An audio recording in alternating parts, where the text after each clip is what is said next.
πλέον τον όρο διαταραχή προσωπικότητας. Τι είναι όμως αυτή η διαταραχή και πώς γίνεται η διάγνωσή της? Με απλά λόγια, διαταραχή προσωπικότητας θεωρούμε ότι έχει κάποιος όταν έχει χαρακτήρα με αρκετά δυσλειτουργικά στοιχεία. Με μια πιο επιστημονική ορολογία, ορίζεται ως ένα μακροχρόνιο, αντιπροσαρμοστικό και επίμονο πρότυπο σκέψης και συμπεριφοράς. Οι συνέπειες αυτών των διαταραχών εκτείνονται σε ένα ευρύ φάσμα.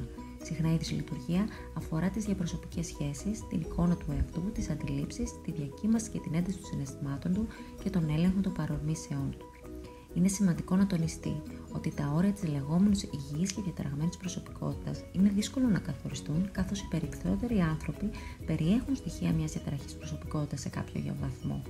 Γι' αυτό η διάγνωση δίνεται μετά την ηλικία των 18, εφόσον τα συμπτώματα έχουν μια σταθερότητα στο χρόνο, δεν μπορούν να αποδοθούν σε κάποια άλλη ψυχική διαταραχή, στη χρήση ουσιών ή στην ιατρική κατάσταση του ατόμου και προκαλούν σημαντικές επιπτώσεις στην προσωπική, επαγγελματική και κοινωνική ζωή του ατόμου.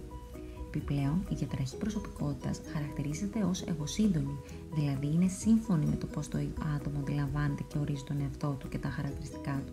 Αυτό σημαίνει πως τα άτομα που αναπτύσσουν κάποια διαταραχή προσωπικότητας δεν δυσφορούν με αυτήν όπως θα συνέβαινε στην εκδήλωση μιας άλλης διαταραχής όπως κατάθλιψη, γιατί ο τρόπος που έχουν μάθει να σκέφτονται και να συμπεριφέρονται ταυτίζονται με αυτή τη διαταραχή. Συνεπώς, δεν μπορούν να διαφοροποιηθούν από αυτήν και να την αναγνωρίσουν ως κάτι ξένο προς αυτούς, ούτε και είναι σε θέση να αντιληφθούν πως έχουν κάποια διαταραχή προσωπικότητας.